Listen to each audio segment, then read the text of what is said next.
kids, welcome back to Roto Talk.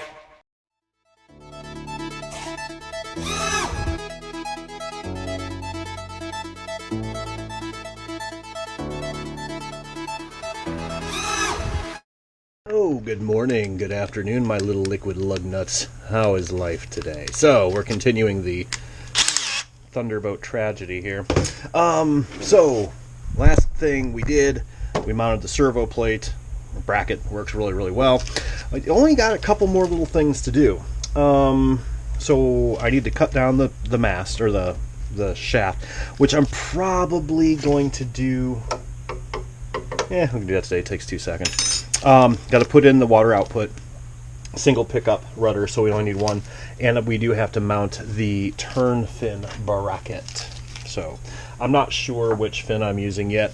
We'll find out. So with this particular boat, since boats turn right and you're usually circling this way, best thing to do is put your water outlet somewhere on the left side, port side of the boat, so you can, when you drive past yourself, you can see if there's water coming out. Now, what I would love to do is actually put it back here under the wing, but I'm not going to do it. What I'm going to do, just to avoid too much tube, all right? Yes, I build sport boats. They're not racers, but why add a shit ton of weight if you don't need to? I already have. I'm going to clean this fiberglass up, too, a little bit. But anyway, so as long as I can reach it, we're cool. So I'm thinking right about there.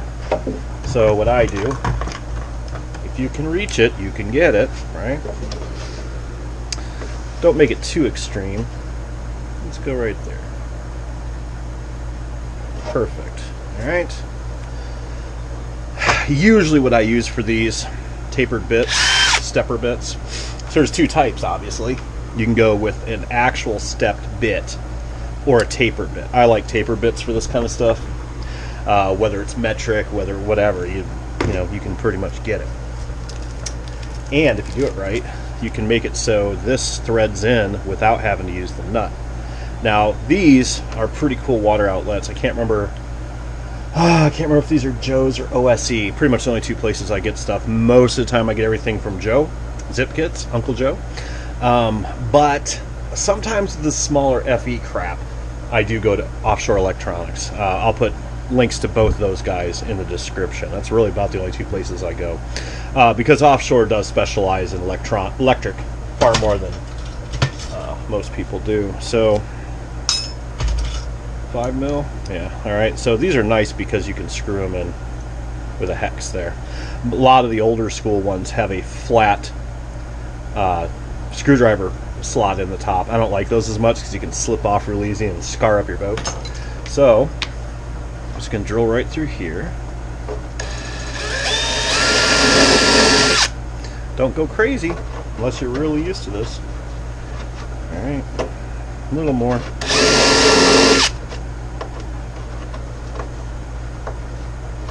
I'll bet you that'll work. So take the nut off of this, because I'd love to do it without the nut, because it's just one less thing to fiddle fart around with in there. Okay. Now, the other thing I meant to mention, and maybe I did in one of the earlier videos, is the closer you can get... I'm going to have to use the nut. It's okay.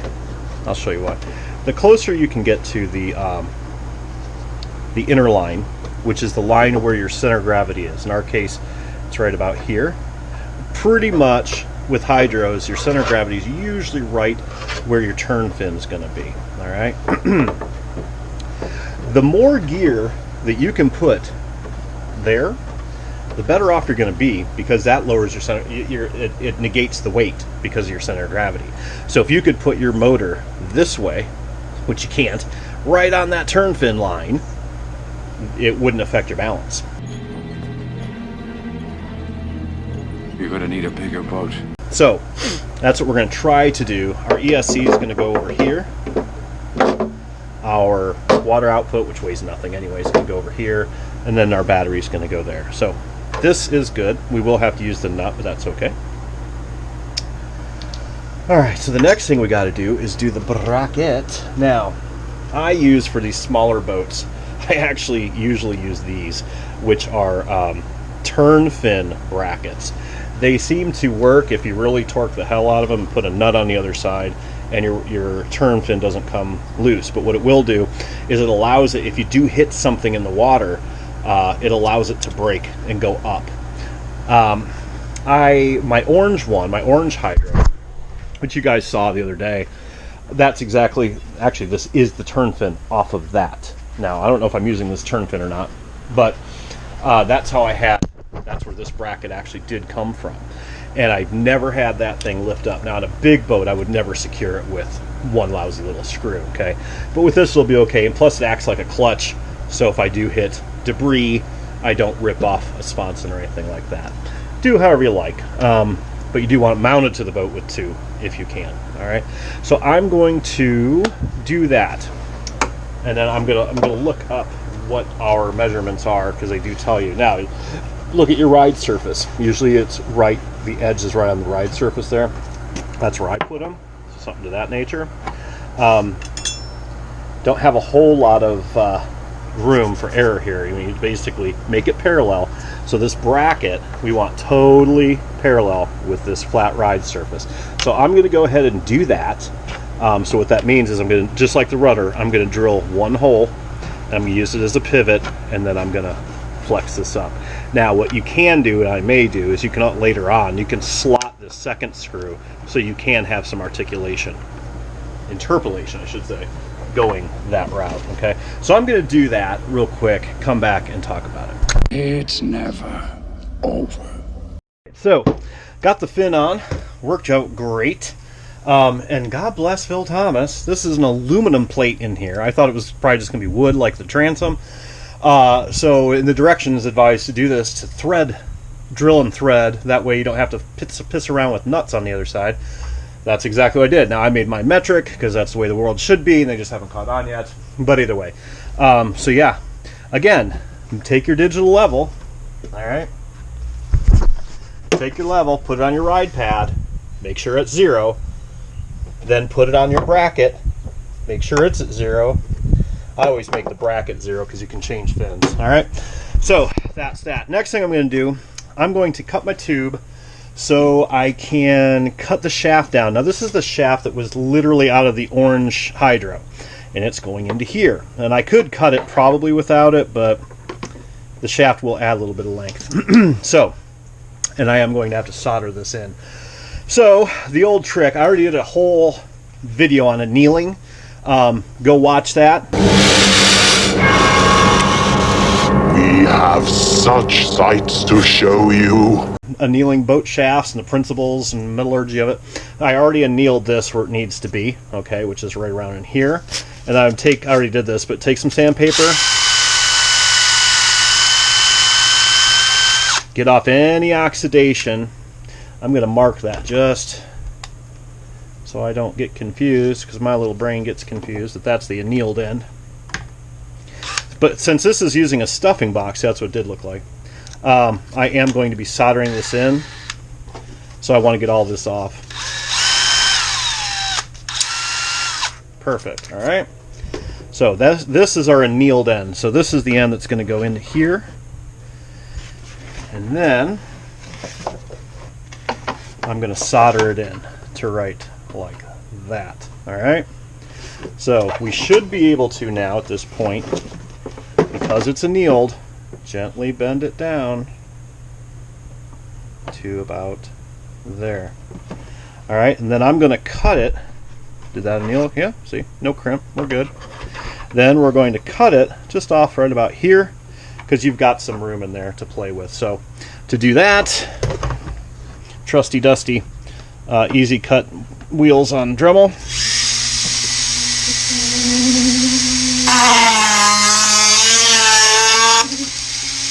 Remember, baby steps. It's always, you can always take more off. It's really a bitch to try to add more to it. You want to deburr this, take a rat tail file, stick it in there. Or another trick is you can just take a razor knife with this brass stuff. It just pops right out. No big deal. Ew. Fiberglass in that. Son of a bitch. Alright, be right back. Get resin on crap. It's one thing if you get fiberglass that's already mixed up on something, but when it's just the resin, oh, I hate that. Alright, so I took our strut off, and we're simply going to deburr this. Shouldn't be too bad. I got a dent in there. Gotta get that out. Be right back. We're at the other bench now, and amazingly, I had this place clean as hell 2 days ago, and I had to do some guitar restoration yesterday and building this boat. Anyway, so here's a quick way to, when you get one of these little divots in your strut or anything round like that, clamp it down really good in your vise. And it's hard to do with one hand here. Wobble it out. Just like that. And then you can also grab a bigger screwdriver. Sometimes this works too, and you can also flare it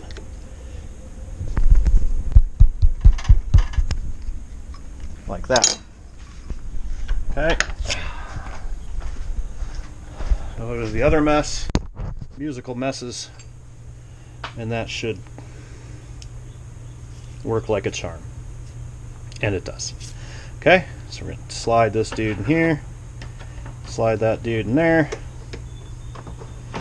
You don't want to be forcing nothing. Okay. Then I'm going to put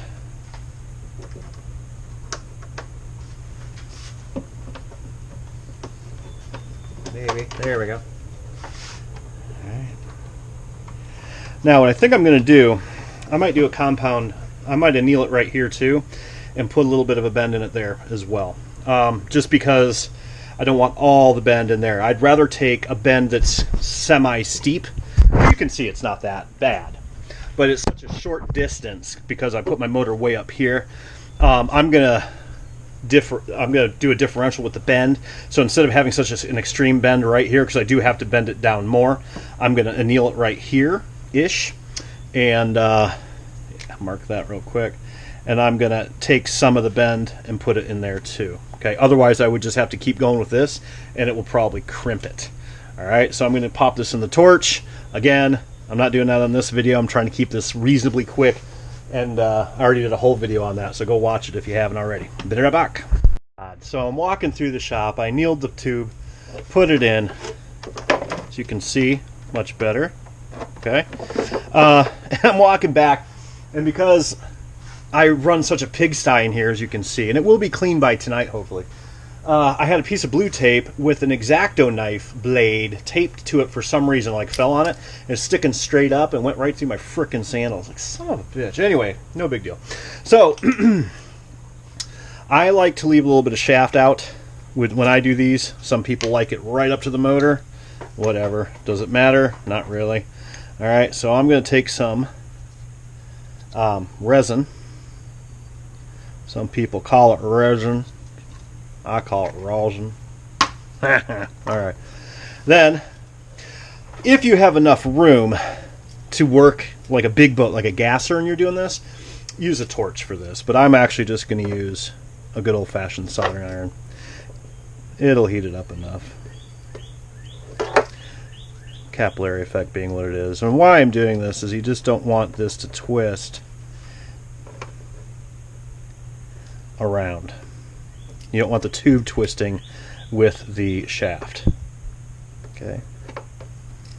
Then if I ever want to pull this out, I just heat this guy up, pull it out, put in a new one, like if you hit a stick in the lake or something like that. So capillary effect being what it is with soldering, welding, whatever you do. Hang on, see how much blood's coming out? Yeah, not too bad. That solder joint just filled that hole. There's a teeny little gap that was there. So that's forever. That ain't going anywhere. So let me get rid of this. I'm going to clean the bench for the next video, I promise.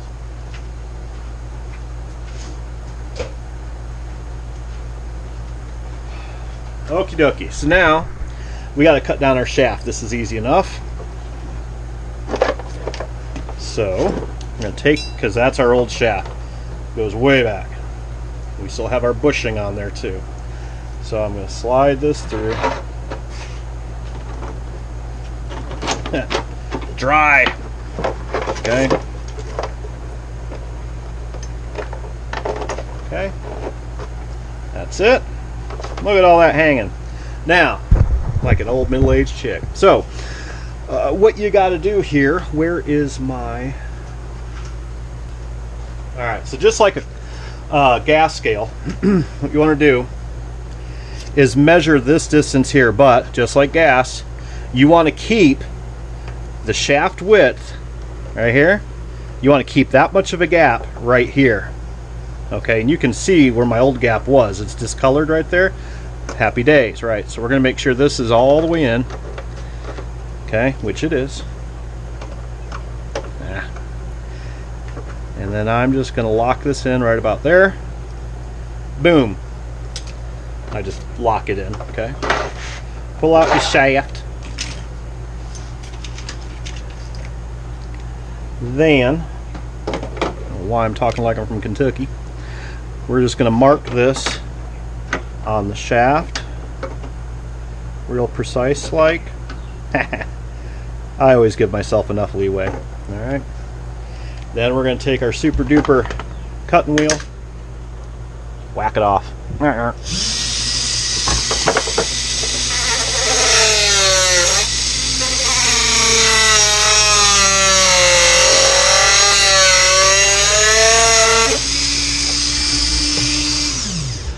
Then what I do, come over to this.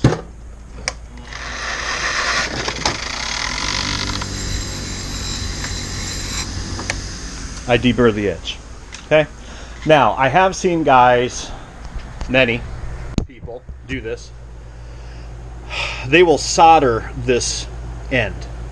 I've never done it. It's supposed to keep together the, you know, so it doesn't unwind, I guess. But to me, it just adds something it's going to catch. And I've never done it, so if I've made it this far in life, I think I'm all right for now. Okay. Put you in there. Look at that, perfect. All right.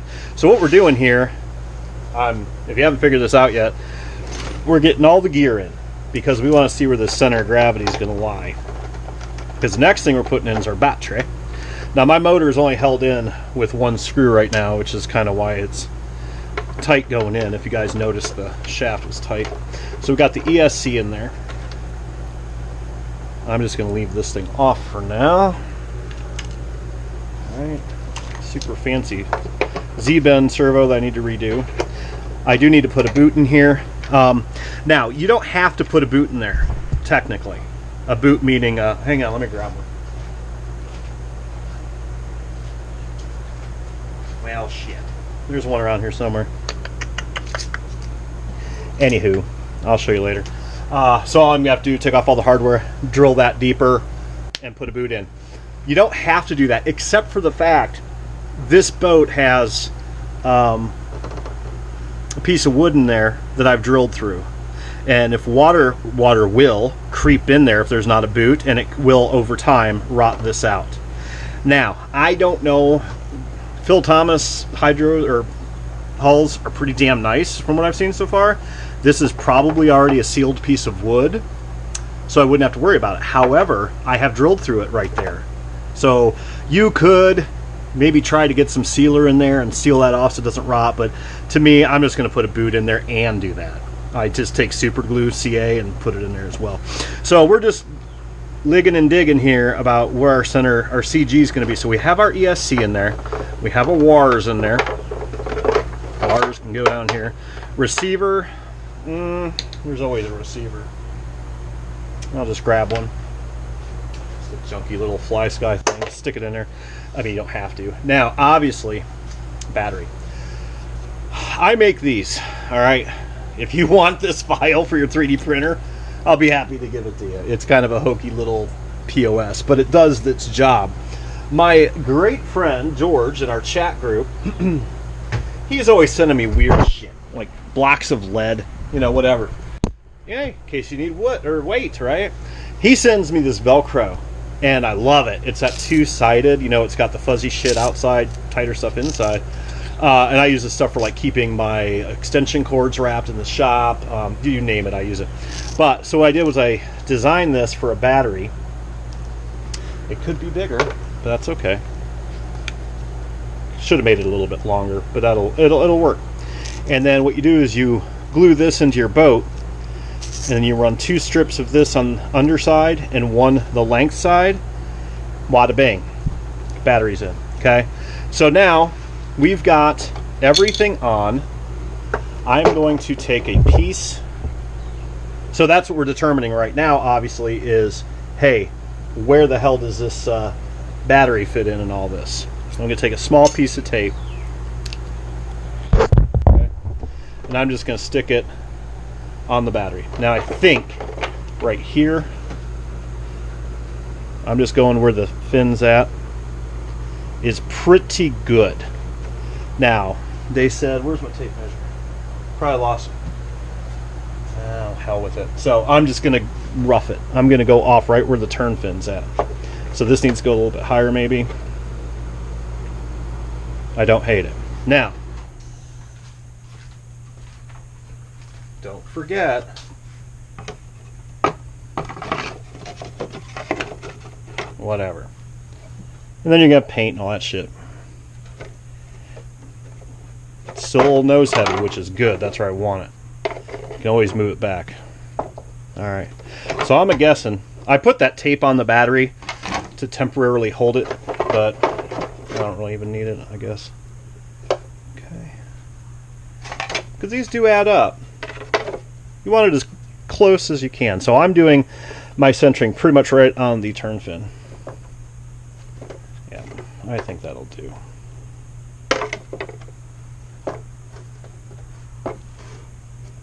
Make sure you're not hanging anything like I just was. I'm thinking there's going to be purty. But I probably will add a driver at some point. I have an idea for a theme for this boat. Not divulging that just yet, except to guys in the group. So now I'm going to mark where this battery goes. Now, we've got some leeway. This is going to be so damn close, right, that I could literally shift the battery a little bit each way, and it'll take care of it, but I'm not over worried about it. Now, one thing to note, the smaller the craft, the more sensitive the center of gravity is. That's just physics in general. It's scaled proportionally, right? So if you have a teeter-totter this big, you only have to move that weight on one side a millimeter, and it's going to make a difference. But if you have a teeter-totter 6 feet long, you know, do the math. It's all proportional. Same thing with the boat. So I'm pretty confident that we can put the battery right there. So I'm going to make some temporary straps on this thing and strap it up. And we're going to boost this guy up because we're going to glue this down. What I'm going to do is I'm going to scuff this up with sandpaper, clean it with alcohol. I'm going to scuff up the 3D print, and I'm actually going to use CA glue. It should, depending on the fiberglass type, hold good enough. If not, you know, we'll try popping it off, and if not, I will fiberglass it on. I'll sand that out in fiberglass. It's not a big deal, but I'd rather just CA. It should be good enough. We'll see what happens. So let me get that all rigged up. Be right back. Okay, so you see how this works now. Not very difficult. So you just lay this piece of Velcro this way. Now you could put it under those straps if you wanted to, and then that one that way. That battery ain't going nowhere. Now, what's nice about that is you can, with this upper strip, adjust your center of gravity. You need the battery more forward? Boom, it's done. So not only the way I have these laid out, these bottom ones will grip to the top one as well, as you can see. Okay, or if we need to move it farther back, you can do that as well. Pretty neat, pretty basic, costs 3 cents. Well, cost me 3 cents, it's gonna cost you $5 because you have to buy your own Velcro. I didn't. So that's it. These do come out. Okay, and I'm just gonna leave these long because you never know. Might trim them later. ESC, I'm going to mount after paint. We're going to use some of our super duper crazy ass clear double-sided whoopee tape to mount this right here after I find my CG, because this will be the last thing going in, then battery. Okay, so put that in the box. Servo in the box. Had a radio. Don't know where it went. I'm going to pop the motor, pop the shaft, all that good stuff. Now, next time you see this boat, it's going to be painted. There's no reason not to. The rain finally stopped. This is a really simple paint job. I'm going to do, this boat's going to be black and red. So it's going to have black canopies and a red fuselage. The reason I'm doing it that way is because I have it. Yeah, it's just going to be cooler that way. So yeah, I'm going to do a quick little down and dirty video for Ken. It's a joke. In our talk group, our boat chat group, we're always teasing him because he hates painting, and a lot of people do. I don't hate painting. I hate prep work. Prep work is a bag of ass. I hate it. Either way. So one of the tips I am going to tell you right at this momento is if you're painting a boat that's small like this, and you do your own decal printing like I do, okay? So I'll buy these big things of packages of vinyl, all right? And a lot of the colors I don't use. I don't use like the frickin' pink and, you know, whatever. So with those, what you can do, they work great as masking tape. So what I'll do is I'll actually take a piece of vinyl and just literally, see how this is indented here? Literally put the vinyl on there. Probably take 2 pieces for this guy. And then take a razor blade just along this edge and cut it, and now the whole thing inside's masked out. And that's pretty cool to do, you know, on that with those vinyls you're not using. In this case, let's see, how's this work? Yeah, see, that's just going to get taped over there like that. So in this case, we're going to have to be a little bit fancy with how we tape that. But you can also use blue tape, whatever you want. Or this is also an electric boat. You could technically paint the inside. Well, I mean, you can paint the inside of any boat, but this one's really easy because it's just a bay, it's just a bucket. We'll put tape in here so it doesn't get down there. Tape around the back because I don't want post spray in. So that's it. I'm going to take the hardware off. I'm going to take some really light sandpaper. It's not going to take much to prep this boat. That's why I like it so much. I just got done saying I hate prep work. But we're going to do a little video. I'm going to clean up this dump.